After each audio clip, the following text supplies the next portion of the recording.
ये कहानी एक गांव के किसानों की है, जिनसे क्रोधित होकर इंद्रदेव ने कहा कि अगले 12 वर्षों तक आपके यहाँ पर वर्षा नहीं होगी। गांव के किसान बड़े परेशान थे।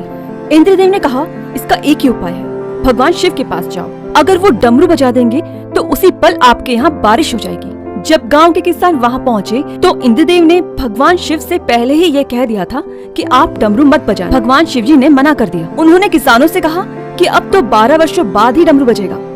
किसानों को लगा कि अब कुछ नहीं हो सकता। वो काम धंधा छोड़कर अपने घरों में रहने लगे और अपने खेतों में जाना भी छोड़ दिया। लेकिन उसी गांव का एक किसान रोजाना अपने हल लेकर चल पड़ता था और खेती करने का प्रयास करता था और बिदाई गुड़ाई सारे काम करता था।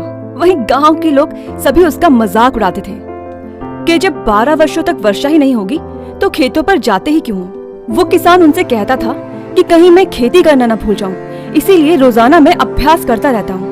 माँ पार्वती ने जब ये चर्चा सुनी, उन्होंने भगवान शिवजी से कहा कि वहाँ एक किसान रोजाना जाता है अभ्यास करने के लिए कि कहीं वो इन 12 सालों में खेती करना न भूल जाए।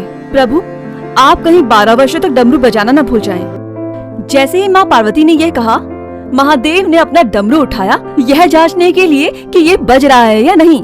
डमरू बजा और उसी पल उस गांव में बरसात हो गई।